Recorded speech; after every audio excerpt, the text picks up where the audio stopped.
All right, we're live right now. We're trying this out. So this is not like something that I guess we'll publicize it better in the future in the coming days.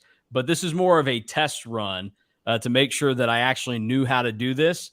Turns out I did actually know how to do this. It just took a few extra steps. It wasn't as simple as maybe I would have liked it to have been, but I got it figured out. So we are live right now on the EMAW Online YouTube page. And then if you're one of the people that ends up listening to this and catching it after the fact, well, that's fine. It is what it is. But just know going forward now, I know what I'm doing. And I am going to be well aware of how this is going to go. So if you are going to be joining in for the first time and listening for the first time, I'm Mason Voth. I'm the managing editor at EMAW Online. Alec Bussey is he does it all for us. He's our utility guy. He bats leadoff. He does a lot of different things. He covers the Cats really well, despite only being here for 25 days now, and in a position where he has been very focused on the Adrian Martinez situation, which last night it took its biggest bump that we've seen so far this season with the way that things. You're giving me a look there, like that's not, yeah, it took a big bump ahead. Like, you get a Like a ratings good bump bump? sometime. Yeah, it's a good bump. I mean, there are good bumps and bad bumps. Adrian Martinez had a really good bump last night. Like, he got bumped up in the way he looked. So things went amazing in Norman for K-State. And I guess we'll just start with some general thoughts on the game, because it was pretty incredible what the Cats were able to do last night. Yeah, to go down to Norman and win in back-to-back years, not back-to-back years, but back-to-back trips down to Norman, one of the most difficult places to win in the Big 12. And you've done it against a top 10 team each time, a top 6 team, actually.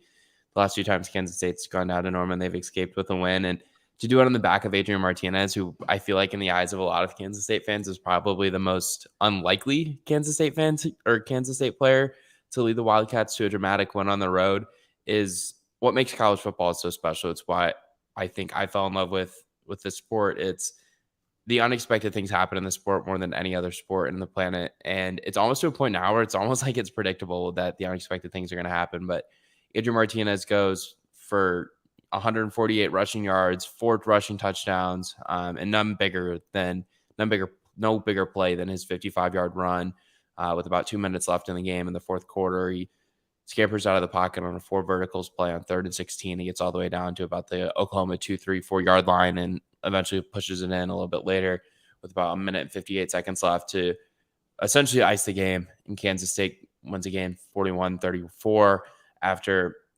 Oklahoma gets a touchdown to make it a 1-score game again. But 234 yards passing through the air with another touchdown. So he combines for 5 total touchdowns and over 380 yards of Kansas State's 509 total yards. So that was the Adrian Martinez, the magical, miraculous, marvelous, whatever adjective you want to use to describe Adrian Martinez. That was the Adrian Martinez that we saw at times during his Nebraska career. And now if you're Kansas State, you just hope you see that Adrian Martinez a heck of a lot more going forward in Big 12 play, Mason.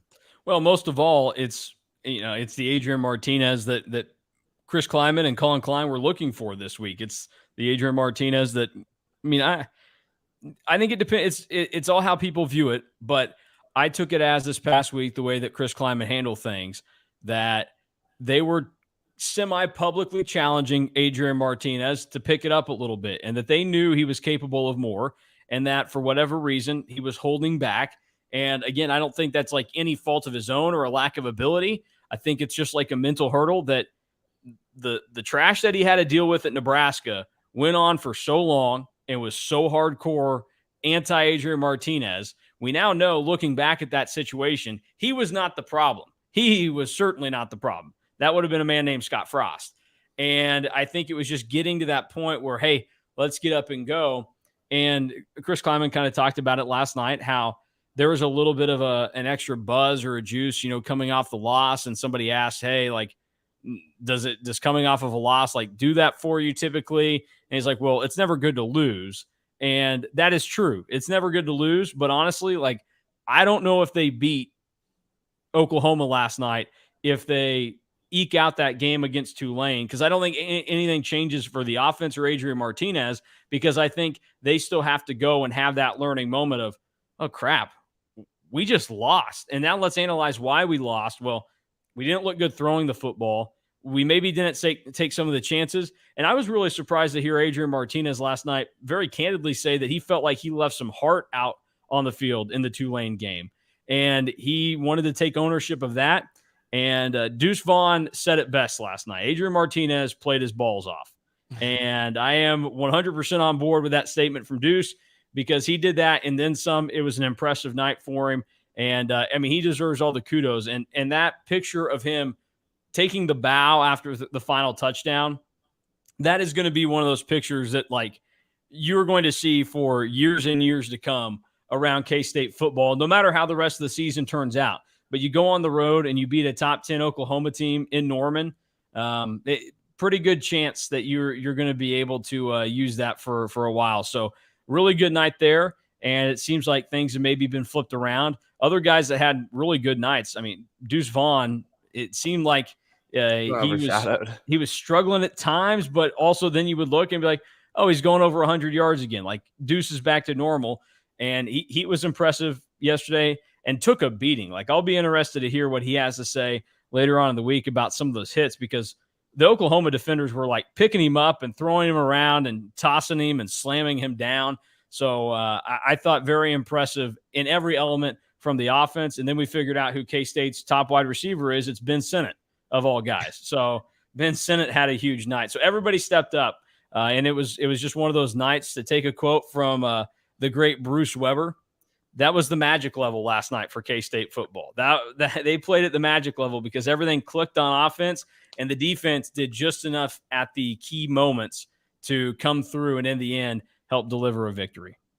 Yeah, and I think what maybe goes a little bit overlooked is how well Adrian Martinez started that game and how well he ended that game. Obviously, I think everyone kind of remembers how well he ended the game. Obviously, when you look at his big runs in the fourth quarter, but through the air, he started the game 7 of 8, including a touchdown pass to Malik Knowles. He ends the game, ironically, also 7 of 8. And his last pass is, I believe, a 20 or a 2-yard gain, a 2-yard pass completion to Phillip Brooks with about 4.5 minutes left in the game. And to start the game that well and then to end the game that well, a lot of times, you see quarterbacks come out and they find ways to start the game well because there's a script, and an offensive coordinator, in this case, Colin Klein's really confident in what they've got drawn up. And you see Kansas State come out, you win the opening kick, or you win the opening toss, you choose to elect the kick, which is something that doesn't happen a whole lot. Chris Kleiman's done it twice now this year, and it's worked out in their favor each time. So maybe he starts doing a little bit more. But to see him kind of come out and make plays on that first drive, because the plays kind of broke down on a few different plays on that first drive, and to go up 7-0 because of the success Adrian Martinez had in those opportunities to find open receivers for 7-yard gains, 6-yard gains, then a 25-yard gain, and a 20-yard gain before eventually finding Knowles for a 6-yard gain. It's like those were plays that he made because he was able to keep his eyes on field, and he found receivers that were open. He extended plays by evading tacklers in the pocket, and he did that throughout the entire night. And it contributed to big passes to guys like you said, like Ben Sinnott, who comes into last night's game and he's got like 7 career receptions in his entire career, and less than 50 yards. I want to say it's for like 35 yards. And he ends the game with 4 receptions for 80 yards, and 3 of his 4 catches are for at least 20 yards, and none bigger than I think his last one in the fourth quarter that goes for 21 yards. And yeah, there was 11 minutes left in the fourth quarter, but it was such a big play because in the third quarter, no team got more than a field goal. And for Kansas State to kind of come out and start with momentum here in the fourth quarter, like we saw last night, like that was huge. And it just felt like, and I know I said this to you during the game yesterday, that Kansas State was kind of like playing with fire at times in the game after the 14-0 lead by letting Oklahoma get back into the game and tie it. But then they responded and they came back and they got a touchdown to go up 17-14, or yeah, I think, or a touchdown to go up 21-14, I think is what they did. Maybe it was a field goal. They went up 21-14. They held OU to the field goal, and then they made sure they got the field goal before the end of the half to be up by 7.5, which is huge. And kind of to what you're saying real quick, like every single possession for K-State, and when you're in K-State's position, like each one is big. So like Ben Sinnott, even with 11 minutes left to go, that was a monster part of the game, because if you're trying to pull off a win like this, there's a reason why not very many teams go to Norman and win over the last, close to 25 years now, or more than that, I guess. It's because of situations like this where they are so good and they're playing at home, and they have everything that can go their way. And you have to try and be really sharp. And K-State delivered big play after big play yesterday. And they were in So, big moments. Like that was the big thing. And when you're trying to spring a big upset, especially on the road, you have to make big plays like that in big moments. And Kansas State did that. And maybe that's something that isn't going spoken about enough because so much attention has been put on the success that Adrian Martinez had in this game. But go look at some of the plays that Malik Knowles had. He had 4 receptions yesterday for 52 yards. That's the best game he's had this season. But aside from the touchdown pass, late in the game with 7:17 left in the fourth quarter, he comes down with a catch for 25 yards. Like, those are big plays and chunk plays that we didn't see Kansas State make in the first 3 weeks against Tulane. I think they only had 2 passes or 2 plays that went for more than 15 yards. And on Saturday, they had 8 plays of at least 15 yards, 8 passing plays of at least 10 yards, and 9 running plays of at least 10 yards. That's 17 combined plays of at least 10 yards. That's ridiculous. It was, I mean, it was a fantastic game.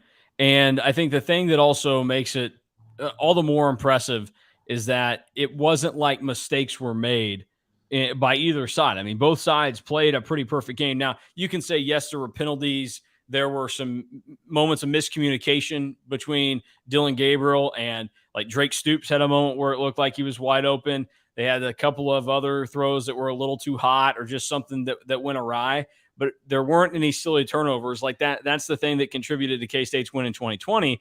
Spencer Rattler was playing a Power 5 opponent for the first time in his college career. He was a little loose, and he had some silly turnovers that gave K-State an opportunity. Now, they made the plays to get those takeaways, but there was an element there of Rattler being at fault. Even like you go back to 2012 and 2014, like K-State ended up with defensive touchdowns in those games, and they were silly ones. Like there was the fumble that ends up getting recovered in the end zone in 2012. There's the Danzel McDaniel interception at like the 2-yard line in 2014. And so those were silly mistakes. Oklahoma also missed a kick in that 2014 game. I think it was the extra point that would have tied the game. So there were mistakes made there. This was the first time that K-State has beaten Oklahoma in a game where they did not make a mistake in the last decade. I mean, 2012, 2014, 2019, 2020, there were all errors that aided K-State. Last night, they just made it happen because really, I mean, I would go and put it in there with the 2019 game. Like, they had a superior offense last night. K-State answered when they needed to answer, and they were able to make plays. And obviously, they put up more points, which is, you know, the element of a better offense. But it just from top to bottom, it was impressive last night. And, you know, we always do 3 positives, 3 negatives after the game. It's really tough to be able to find 3 negatives with how K-State played yesterday. I mean, you can like nitpick at a couple of things, but they're really minor. I mean, when I'm in there and I'm complaining about like, well, you know, you had more guys dealing with cramps, which you knew was going to be the case. It was hot. You just dealt with them the week prior. How'd you make sure that not everybody was drinking enough water during the week? But like, that's something that's just searching for a reason to find some anger, because K-State played really, really well yesterday. And you know, we see the top 25 come out. That is a team that is deserving of that number 25 spot. I mean, I know the Tulane loss looks silly, and I know that's going to bother some people that they just lost to Tulane a week ago, and now they're in the top 25. But I think a lot of people can agree that if you actually paid attention to what went on, like, the K-State is deserving of that spot that they have. Yeah, for sure. And it just goes to show that a lot of the preseason hype in terms of national media, Kansas State kind of became a darling in the Big 12, right? Like, they didn't get a lot of picks at Big 12 media days. Correct me if I'm wrong, but I don't think they got a single vote to win the Big 12. I think they were, was it picked to finish 4th, 5th? Is that they were picked 5th. They were there was a pretty clear top 5, but they were the one that was picked 5th. Yeah, so, you know, to be picked 5th, but they were kind of labeled as a potential dark horse if things kind of fall into place. And yesterday was the first time that things really fell into place for them, and we saw them beat a team that was ranked number 6 in the country. And I don't really think rankings matter very much at this point in the year. And obviously, Oklahoma has had some moments this season before yesterday's game that made you question, okay, is that really a top 10 team? Is that really a top 6 team in the country? I mean, they were essentially down at halftime against Kent State, and give Kent State credit. Like, they obviously played really well against Georgia yesterday, and Sean Lewis is a very good coach down there in the MAC conference with a fun offense. But Oklahoma should be pounding them. And it's not like the win against Nebraska is like a huge thing to write home about, because Nebraska is one of the worst Power 5 teams. But what they did to Nebraska was very impressive with their offense, with what Dylan Gabriel was able to do. And he's had a good game against Kansas State yesterday. But that's going to happen in Jeff Lebby's offense. That's what opposing quarterbacks do. That's what, those offenses are designed to do. They're designed to run a lot of plays in a really fast manner, and they're going to lead to big plays. And that's what happened for Oklahoma. But Kansas State's defense was able to essentially bend, not break, for most of the second half. I mean, to allow just a field goal in the third quarter. And then I know they ended up allowing 2 touchdowns in the fourth quarter, but one of them was at the very end. Mm-hmm. And it's one of those things where you're kind of laying back. You're in a little bit of a prevent defense. You're trying to not get beat over the head. So it allows Oklahoma to kind of. And really, both of them were like that, because once they go up 2 scores in the fourth quarter, they're just trying to say, hey, it's okay if you score, but every minute that counts off The ultimately clock matters, Yeah. And and they go up 2 scores, right, with 8 minutes left. And then they go mm-hmm. up 2 scores again with about 2 minutes left. And once you go up 2 scores with 2 minutes left, I mean, not just 2 scores, but 2 touchdowns with 2 minutes left, essentially that game should be considered as being over, I guess you could kind of say. But yeah, I mean, the way that they played yesterday was indicative, I think, of what a lot of national media people were labeling this Kansas State team to potentially be, from Stuart Mandel at The Athletic. I know Andy Staples was kind of all over that at The Athletic as well. And then Max Olson, who does a good job covering the Big 12 for The Athletic as well. Like, all these people are kind of labeling Kansas State as this team that could potentially make a run in the Big 12. And now you start 1-0 because of a dramatic win on the road against Oklahoma. And we got on here last week after they lost to Tulane, Mason, right? And we're talking about how, yes, it's a bad loss, but all of your Big 12 conference goals are still in front of you. And not to try and be like the eternal optimist here, but that was the reality. And players were saying that in the week. They were saying that after the game. This loss really sucks. And yeah, it's really embarrassing, but our Big 12 goals are still in front of us. And I think you and I talked about this in the car, that most Kansas State fans are realistic enough. And I think Kansas State and Chris Kleiman is realistic enough to recognize that a playoff berth probably wasn't very realistic for this team entering the season. But competing for a Big 12 title, certainly realistic. And going to Oklahoma and doing that to the Sooners is indicative of that. Yeah, I mean, and kind of thinking about how things played out, I mean, I think that the attitude and the mindset and everything that they had, like, is a credit to a lot of people involved. And I mean, I just kind of wrote about it this morning, but thinking about the way that things played out this week, Chris Kleiman was very transparent about the fact. He's like, hey, yeah, me, Colin Klein, Adrian, we had a meeting this week, and it was just cut it loose. And it certainly, that first drive, you immediately went, okay, that's what cutting it loose looks like. Like, I can see it right there. That's what we needed to see. And it was really impressive what they did. Like, everybody deserves credit for how things played out.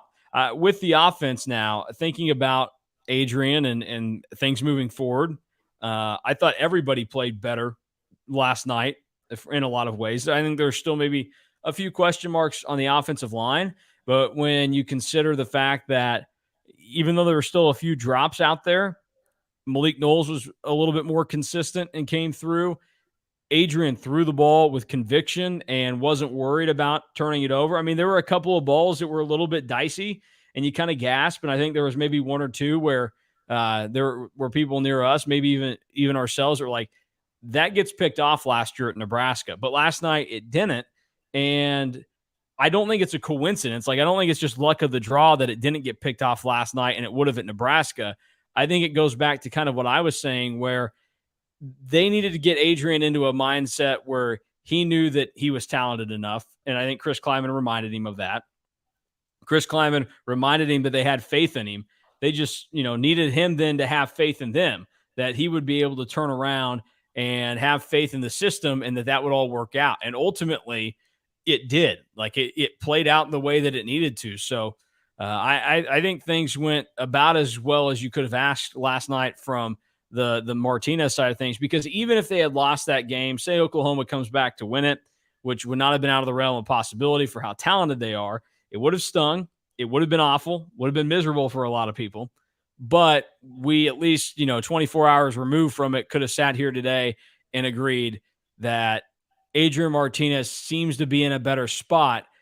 the big question, though, is that consistent? Is it sustainable? And are we going to see that next Right. week against Texas Tech and for all 8 of the final regular season games this year? Right. And that was the biggest knock on him at Nebraska, aside from all the turnovers, the 46 combined interceptions and lost fumbles over the last 4 years in his career as the starting quarterback for the Cornhuskers, right? Like that, the turnovers are what everyone kind of looked at. But it was also just the erratic play of 1 week he looks like he's capable of being one of college football's best quarterbacks. And then the next week he looks like he's not even an all-conference player at best. Like, and now it's just about being consistent and continuing to find that level of honestly swagger and just playing with the freedom that he did against Oklahoma. That came out on the first drive. He just came out and he threw the ball and he played with conviction, which is something we haven't seen him do before the Oklahoma game. He ran when he wanted to run. He tucked it and he went. When a play wasn't there, he just ran. And you know what? Like, I don't think his expectation was to come to Kansas State this season and run as much as he did in his time at Nebraska. I don't think he wanted to do that. He got pretty banged up in his career at Nebraska doing that, namely a broken jaw that he played through last year that had to be essentially wired shut with special rubber band kind of things. I don't know exactly how they worked, but he fought through all of those things to be in this situation and have one more opportunity to go prove himself as a college quarterback and potentially be an NFL quarterback if things kind of work his way. And maybe that happens, maybe it doesn't. That's a long way into the future. But for him to get to a point where that is a possibility, he needs to play like this the rest of the season. 5 touchdowns a game, probably not realistic to expect. But why can't it be realistic to expect him to complete 62% of his passes on a gamely basis for 200 to 250 yards with, 50 to 75 rushing yards a game? Is that a fair expectation with 2-3 total touchdowns a game? Like, I think that's fair. And the biggest change, in my opinion, what I saw of him in the passing game, Mason, was just a belief in himself and the wide receivers. We saw him throw balls on Saturday that we haven't seen him throw all year. One that comes to mind is actually one that falls incomplete. He gets flushed out of the pocket, runs to his right, extends the play. Cade Warner is on that side of the field, and he decides to go deeper instead of coming back to the ball. And Martinez lost it, and it ends up falling short of Cade Warner's hands. But it's the type of play that makes Adrian Martinez so magical at times because he will complete that pass at points in time. And we didn't see him even attempt plays like that in the first 3 weeks of the season. And whatever switch just flipped for him, I don't know what it was. Keep it there if you're Kansas State. Like, whatever you did, keep pushing that button. And if you're a Kansas State fan, you better hope they keep pushing that button. Because they're going to need it in a Big 12 that's been very odd. I think it will be – I think it will stay the way things were. I mean, expecting him to play at the level that he played at against Oklahoma every game here on out, that's not going to happen. Like, that was one of those games that's like up there. I mean, he said it was, most fun he'd had playing football in a long time. Probably the best he'd ever played.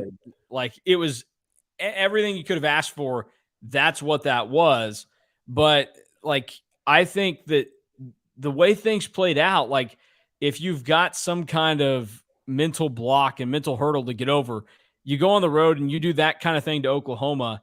And he, like I said, him attempting some of those throws that were maybe 50-50 balls and could have been a turnover, but they weren't.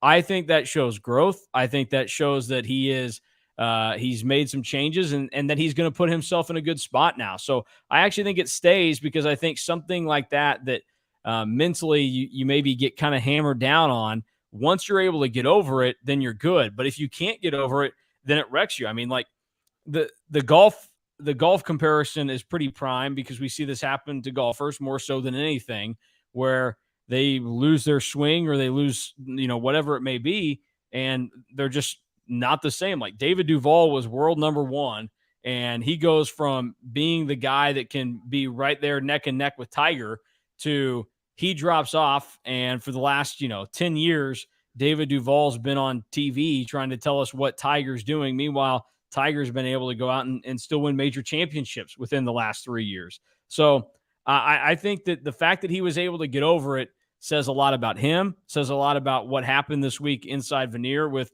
Coach Kleiman and Coach Klein and those guys. And I think it sets the stage pretty well for what's coming forward for them, because they were really good on Saturday night. Couple of other shout outs real quick on Saturday. Deuce Vaughn continues to maybe be K-State's best pass blocker. I don't know. Pass blocker and run block. Like, he's done it all. So if Cooper Beebe goes out with cramps again, I guess they could throw Deuce on the line for a play and see how that goes. But he picked up some big blocks again. Defensively, I know that you kind of talked about the bend, don't break type of thing. I thought they did as good of a job as they could, at least given the circumstance of how the game was playing out. Obviously, I think it's asking a lot for them to shut down that OU team, especially at the pace and the style that the offense was playing at. Yeah, listen, giving up 550 total yards, that ain't very good.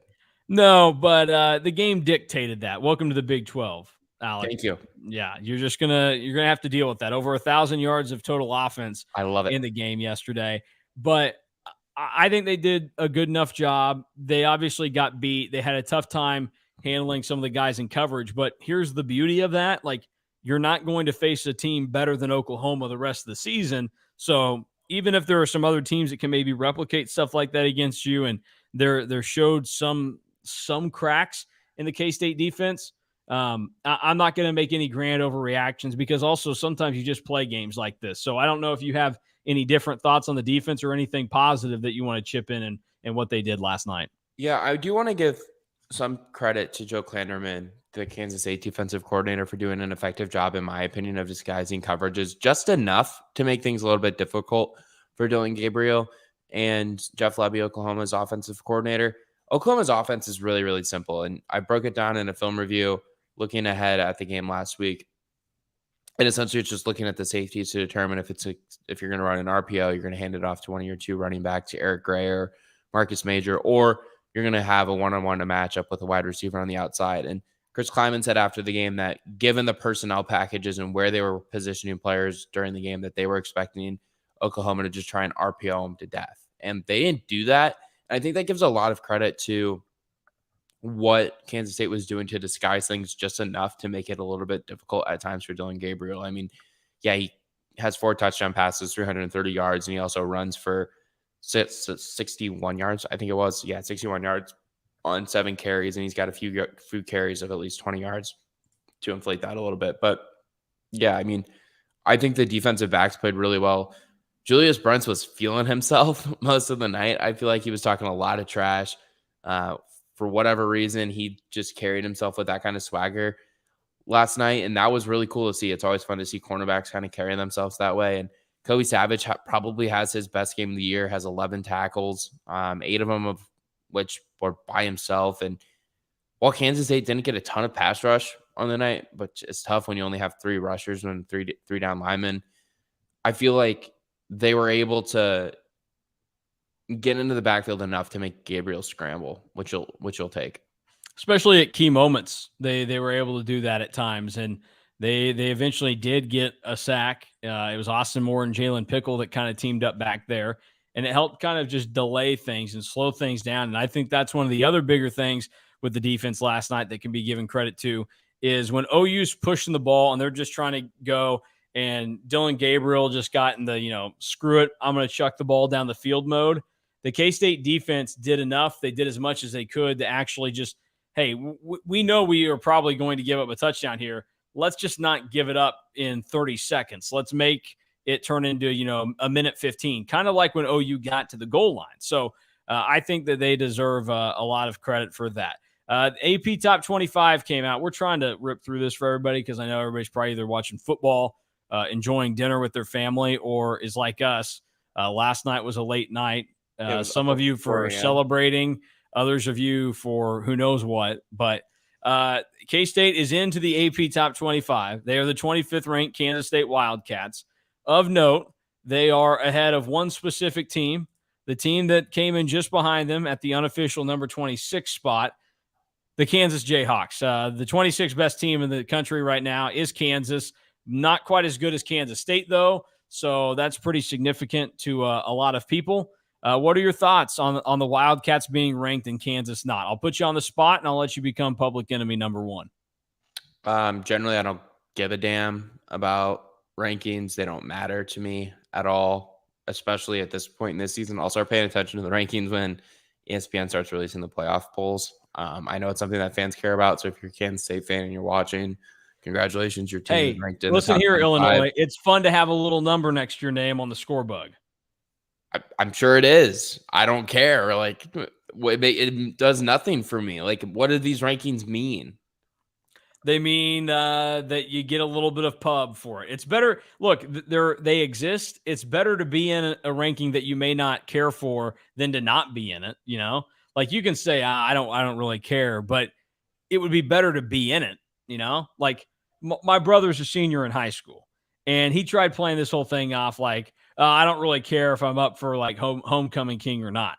And I think to myself, okay, that might be true. Like you don't care, but it would be nicer, like if you were, because it exists, like that says something. So same thing with top 25. It's a popularity contest. Sure, it's fun to have a number next to your name when you're a fan of that school. To me, it's just like the rankings don't matter too much, and obviously, it's really fun for Kansas people, and it needles people in the state of Kansas. It's not fun for Kansas with a capital K. People. Well, I was speaking when I say Kansas people, I mean like Kansas residents. It needles members of this state, residents of this state who are Jayhawk fans that they're ranked legitimately one spot behind Kansas State. Like that is, if you're trying to find ways to upset Kansas fans after their 4-0 start, which I can't imagine there are very many ways to do that, that would be it. To rank Kansas State 25th and rank Kansas 26th, despite Kansas being 4-0 and not having a loss to a group of 5 opponent. But Kansas doesn't have the marquee win that Kansas State does. So I don't have any major takeaways. I'm not a huge top 25 person. It's obviously really fun to follow if you're a fan, but it's just not something that I pay a whole lot of attention to until the college ball playoff rankings come out, because those actually do have some impact on the sport. A couple of notes on how this ends up playing out. Here's the thing: if you're one of those people that's upset about Kansas not being inside the top 25, it is solely because the people that voted for Kansas did not vote them high enough. You did not showcase your affinity for Kansas as hard as like Kirk Bohls did, who had K-State at 13th. You'll learn to know that Kirk Bohls of the Austin American Statesman is a big K-State guy. He always gives the Cats a lot of love. Can we just explain how this works for people that don't understand how the AP Top 25 works? There are 62 voters around the country from a bunch of different publications.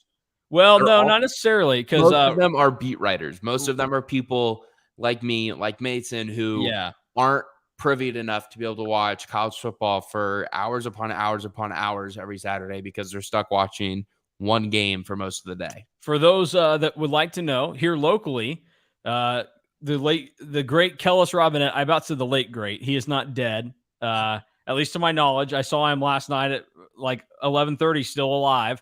So T's and P's to Kellis. I didn't want to prematurely kill him here, but he has a vote, and he did have K-State in at number 24. He did have the Jayhawks at number 20, though. And then also Blair Kirkhoff of the Kansas City Star has a vote as well.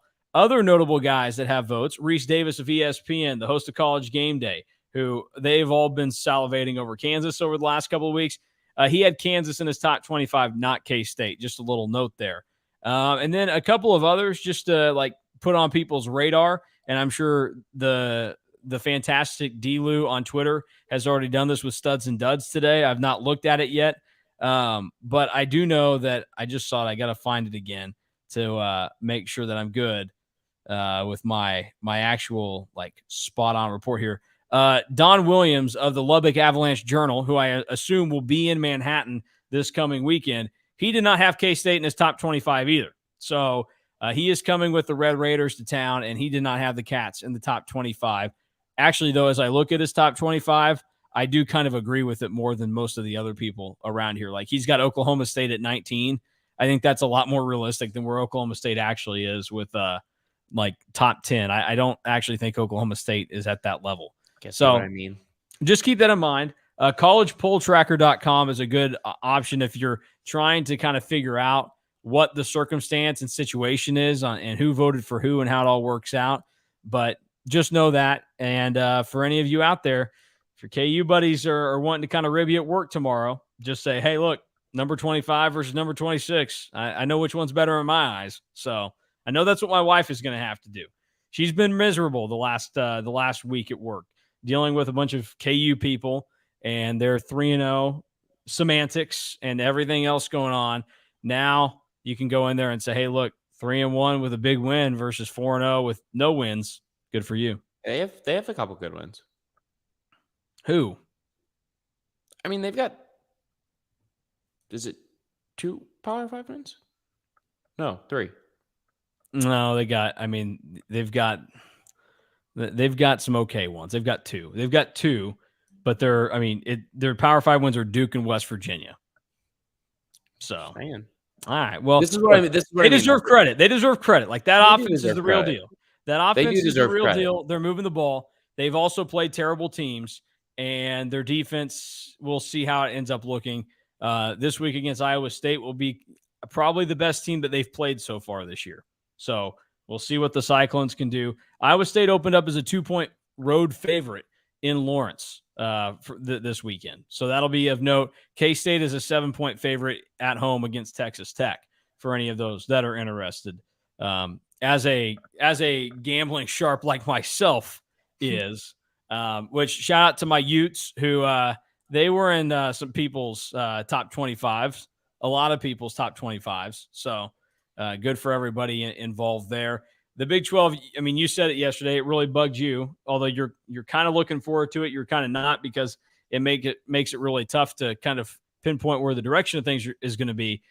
But you come to a conference where it's wide open. Everybody can beat everybody, as opposed to the Big Ten where you know that you show up and Rutgers is playing, they're going to lose 9 times out of 10. So what was yesterday like for you experiencing kind of your first full Big 12 experience? Well, it was a lot of fun. I mean, obviously, I think we kind of knew this was going to be the Big 12 entry in the year. There was a lot of teams that were evenly matched that, you felt like you probably had 2-3 teams at the top of the league that you feel like you could slot in there. And then after that, it was a whole mess of, well, these 8 teams could finish in any particular order. Some of them could win 8 games. Some of them could win like 3 games. And right now it looks like it's in terms of top to bottom. And I realize it does have less teams than the Big Ten, the SEC, the Pac-12, and the ACC. So it's easier for it to be deeper in terms of quality teams. The Big 12 looks like it might be one of it's really deep. Like there's not a team in this league who I think is objectively bad at this point of the year. I mean, obviously West Virginia, you're probably looking at the bottom tier of the league, but to go on the road and pound Virginia Tech 33-10 is pretty impressive, even though Virginia Tech's very bad, but it's a tough environment to go into, and to pound them that way is impressive. And then obviously you look at what, Kansas State did against Oklahoma, like we talked about. Baylor goes on the road and gets a win, and Iowa State gets their offense going a little bit. And, that's something that you wanted to see if you're a Baylor fan. And obviously Texas continues to do Texas things. And like they've done since they fired Mac Brown, they lose to an inferior opponent, a less talented opponent, despite having a 2-touchdown lead in the fourth quarter. And at some point, Texas will either continue to do this and continue to make changes at their head coaching position at some point in the near or far future with Steve Sarkisian, or Sark will get it figured out. One of those 2 things will happen. But yeah, he won't. I'm comfortable going on the record and saying that he won't. That was the most Texas thing to happen yesterday. I mean, that was like recapping the day yesterday. You would go, K-State played really well. They got an awesome win. Texas Tech, played at a perfect level. KU looked really good again yesterday, and Texas was Texas. Like that's the best way to phrase it, because that's just what they do, and that's what Steve Sarkisian is going to continue to do with them. Like I'm done buying into Texas, as everybody should be. I mean, I gave them credit for their whole Alabama thing. Like that was impressive, and that kind of showed like what the high of Texas could be. But that's the Texas we always get. You cannot lose to Texas Tech, which is to the credit of, and maybe it was you or Gabe. One of you just kind of said like, this is what they do. They can play up with somebody. We see them play up with Oklahoma every year. The games that give them fits are the Kansases and Texas Techs and TCUs and the people they should beat in the conference. So that was pretty good. Yeah, I don't want to get into a big long what is wrong with Texas debate here, but I'll say this, and we can leave it at this, and we can move to another Big 12 game. Perfect. Texas and people in college football Texas fans and people in college football are throwing out the qualifier that they lost about the loss to Texas Tech. Well, if Quinn Ewers was playing, Texas probably wins. All right, a couple thoughts on that. One, their offense scored 34 points. Their offense wasn't the reason they lost the game. Two, well, Bijan Robinson might be second best running back in the Big 12 behind Deuce Vaughn. Two, Texas can't be in this position at this point in a rebuild, if that's what you want to call it, to still be having these issues. And I thought that Texas could have this kind of year. They're so volatile because they're so talented, but they have issues. And until they figure out these kind of issues against these kind of opponents, it's going to continue to keep happening. And for whatever reason, they just can't figure it out under multiple head coaches now.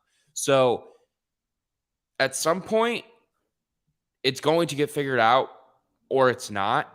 But what makes this tricky is they're in a situation now where Quinn's going to come back and be a starting quarterback at some point, which is probably going to be good for them because he's clearly more talented than Hudson Card. And Hudson Card's had a good start to the year, and he's had pretty impactful performances the last couple of weeks, but Quinn's better.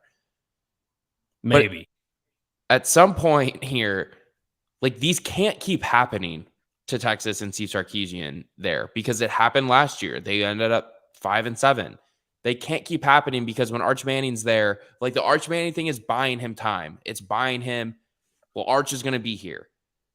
But when Arch is there, those things can't keep happening. And if Texas either is going to figure it out or they're not, and if they don't figure it out in the long term, Sark's not going to be the guy that brings Texas back. And Texas is not close to being back. They're not. Yeah. There's people who want to rush and make this declaration every single time they do something close to being really cool on a football field, whether that's almost beating Alabama in week 2 or almost beating Oklahoma last year before collapsing in the second half. Texas will be back, and we will all know when Texas is back because it will be very, very clear because they will do something over an extended long period of time that makes people realize, okay, Texas is legit now. It's kind of like what we're seeing with Tennessee, to make that comparison. Tennessee did the same thing for so long, where they just found ways to lose games. And it's a much more difficult conference in the SEC for Tennessee, but they've just found ways to lose games. And now people are kind of looking at Tennessee and they're like, okay, I'm ready to press the green button that says Tennessee is capable enough to compete with Alabama and Georgia on a field this year at some point. You know who is back? K-State. K-State is back after that win yesterday. I sat there thinking to myself, I think it was third quarter, halfway through, when do I pop off a tweet that says K-State is back, folks? I didn't do it because I figured I wasn't going to try and set myself up for failure on the back end. A couple of things here with everything. TCU, real or not? That's from the Good Chef on YouTube. He commented, threw that out there. Do we think TCU is real or not? We all thought SMU was going to win that game yesterday. TCU was able to get out to a double-digit lead early and hang on to it. Are the Horned Frogs the real deal, or do you need to get more info? Because that's kind of where I am. I don't know where SMU is. I thought because they kept the quarterback and running back and everything from the Dykes regime that maybe that they'd have an edge, because I just didn't believe fully in SMU. But now I'm not so sure. So I need to see more from TCU. They play Oklahoma this week, so that is of note that they will get these. I need to see more of them, but you could ask me in week 12, blank Big 12 team, good or not. I don't know if I'll have an answer at the end of week 12. It's a fair point.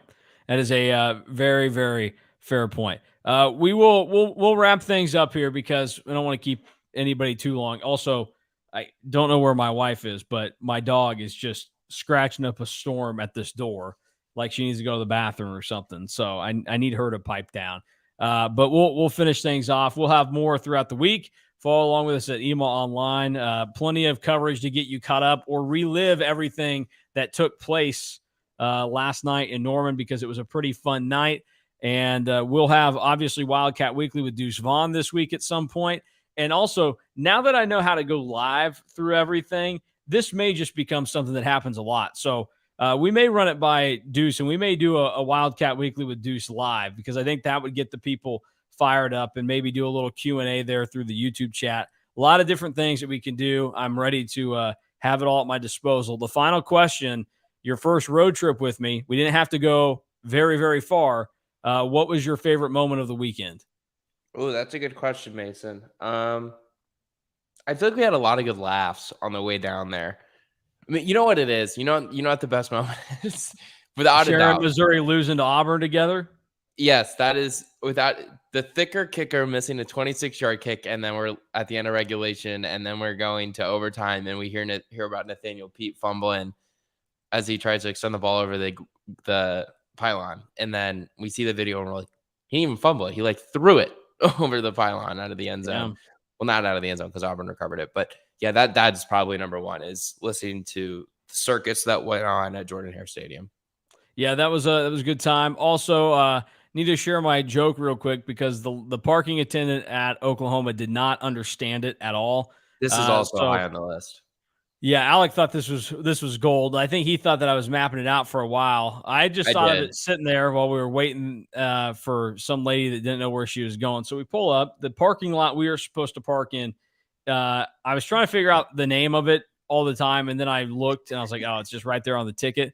It's called the Sarkey lot. And so I get in there and I show the lady the ticket. She scans it, and I say, I don't even remember how I phrased it, but I was like, Sarkey is in Steve Sarkisian.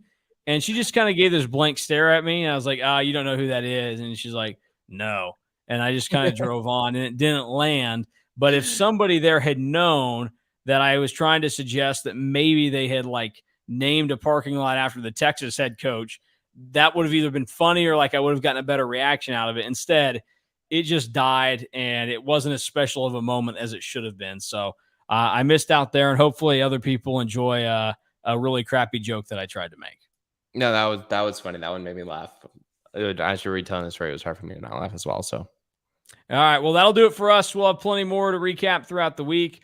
Tuesday will be exciting, getting to talk to Chris Kleiman again, and I'm sure the mood inside there will be a lot different this week than it was last week, because last week was a little tense at moments in there. It was, and I like looser environments for press conferences, to be honest. Loose is better. So we'll try and keep things loose as we continue on as well. And as always, check out EMAW online over on Rivals and get all of your K-State information there. That'll do it for Alec and I, and we'll be back later on